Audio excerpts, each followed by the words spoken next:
Selamat pagi, Bapak Ibu Saudara sekalian yang dikasih Tuhan. Selamat datang dalam acara Sarapan Sabda bersama saya, Pak Saparman.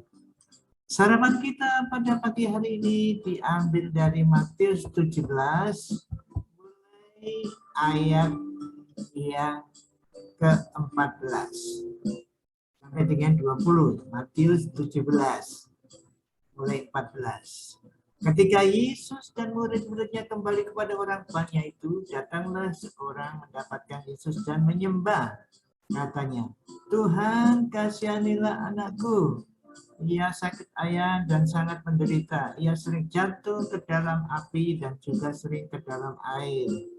Aku sudah membawanya kepada murid-muridmu, tetapi mereka tidak dapat menyembuhkannya. Maka kata Yesus, hai kamu angkatan yang tidak percaya dan yang sesat, berapa lama lagi harus tinggal di antara kamu? Aku harus tinggal di antara kamu. Berapa lama lagi aku harus sabar terhadap kamu? Bawalah anak itu kemari. Dengan keras Yesus menegur dia, lalu keluarlah setan itu daripadanya dan anak itu pun sembuh seketika itu juga. Kemudian murid-murid Yesus datang dan ketika mereka sendirian dengan dia bertanyalah mereka, mengapa kami tidak dapat mengusir setan itu? Dia berkata kepada mereka, karena kamu kurang percaya. Sebab aku berkata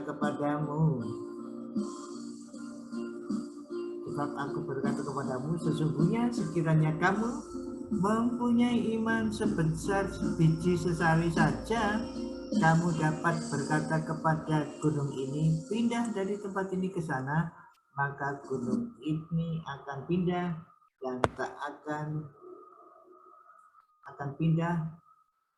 akan ada yang mustahil bagimu. Bapak Ibu Saudara sekalian, pasti senang mendengarkan cerita ini, khususnya terakhir tidak ada yang mustahil bagimu. Nah, kisah ini jelas sekali, murid-murid itu sudah diberi kuasa pada waktu diutus, ingat, diberi kuasa mengusir setan, menyembuhkan penyakit, bahkan membangkitkan orang mati. Itu diberi kuasa murid-muridnya. Tetapi pada saat ini mereka tidak bisa menyembuhkan. Mengapa? Ada dua yang ditegur Tuhan Yesus, yaitu angkatan ini. Angkatan tentu orang banyak itu, tapi juga muridnya. Muridnya katanya waktu bertanya, mengapa kami tidak dapat mengusir? Kurang percaya. Karena kamu kurang percaya.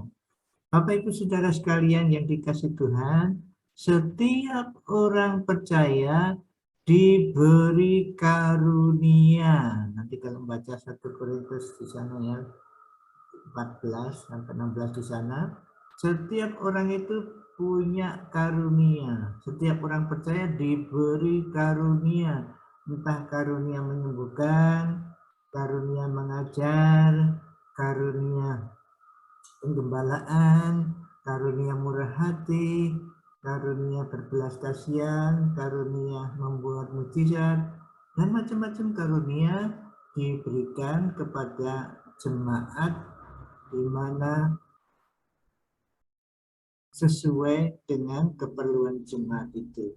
Ada yang diberi karunia sebagai gembala. Bagi Bapak Ibu Saudara yang diberi karunia sebagai gembala, mari Bapak Ibu Saudara menggunakan karunia itu sebaik-baiknya. Karena kalau tidak digunakan ya kayak murid-muridnya tadi, mungkin kurang percaya, nggak pernah mempraktekkan terus, mungkin jadi pada waktu ada keperluan anak kerasukan setan dia nggak dapat. Jadi karunia itu harus dikembangkan. Dan memang ada seorang mempunyai beberapa karunia seperti Rasul Paulus, yaitu penginjil, rasul, dan guru. Ada orang yang seperti itu hebat diberi karunia seperti itu. Tapi ada yang Ya, paling tidak satu setiap orang pasti punya. Dan itu yang harus Bapak Ibu lakukan. Karunia apa? Perlu dilatih, digunakan. Kalau tidak digunakan tidak tajam. Saya ini dulu berpikiran menjadi pendeta, tetapi sesudah ada orang yang menasihati saya supaya saya jadi guru, maka saya mulai sekolah supaya jadi guru yang baik. Dan pada waktu saya memutuskan diri untuk menjadi guru, jadi dosen di sekolah teologi, pada waktu itu ada tawaran juga untuk menjadi gembala. Wah, ini Bapak Ibu jadi dosen dapat gaji, coba dirangkap jadi gembala dapat gaji. Wah, double gajinya itu. Tapi saya tidak merasa atau pemikiran saya dikaruniai karunia menurut nasihat orang yang lebih rohani daripada saya. Jadi saya nurut itu. Kalau jadi gembala ya janganlah. Biarlah mereka yang mempunyai karunia menggembalakan. Ya, saya berusaha menjadi dosen atau guru yang jadi jangan digodai, digodai duit ya. Kalau jadi gembala kan dapat duit ya, duitnya dua itu menggoda ya. Tapi marilah kalau Bapak Ibu punya karunia, kalau belum tahu karunianya tanyalah sama Bapak Pendeta atau saudara-saudara yang lebih rohani. Kira-kira pelayanan apa yang patut, karunia apalah yang sangat cocok buat saya, mungkin guru sekolah minggu, mungkin jadi penyanyi, MC seperti itu. Tapi kalau saudara katanya dapat karunia menyanyi tapi suaranya biru ya jangan, itu mungkin bukan karunianya ya. Ya kita tahu memelihara, kalau punya suara yang baik harus latihan terus juga. Guru juga harus baca buku bagaimana cara mengajar yang baik seperti itu. Jadi Bapak Ibu Saudara, mari kita mempertajam karunia yang diberikan kepada kita supaya Bapak Ibu dapat mempraktekkan karunia itu di mana diperlukan. Jangan sampai seperti murid Tuhan Yesus waktu diperlukan untuk mengusir setan tidak bisa karena kurang iman, kurang percaya bahwa dia punya karunia itu.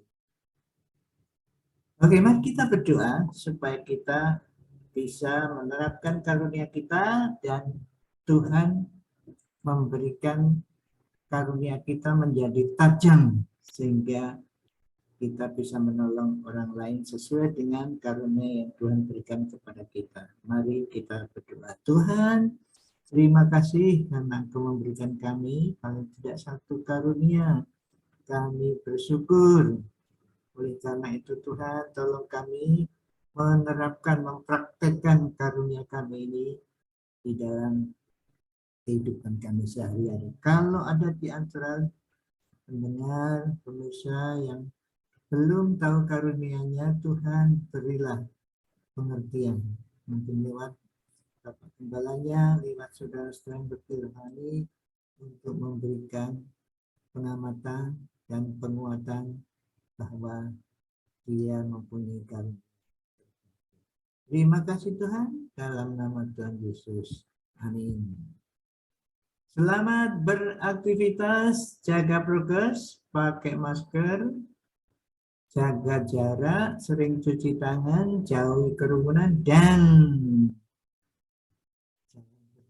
kalau tidak penting di rumah saja. Tuhan Yesus memberkati Bapak Ibu, saudara, dan saya. Amin.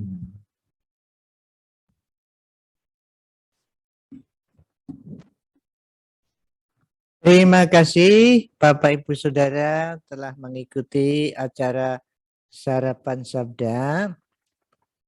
Jikalau ada kritik atau saran, silakan menghubungi kami. Ini ya.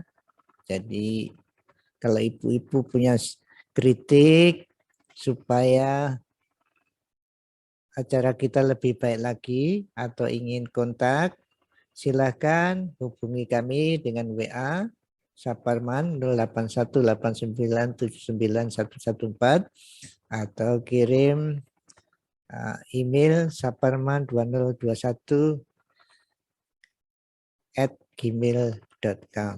Terima kasih, Tuhan memberkati Bapak Ibu Saudara sekalian. Tuhan memberkati. Amin.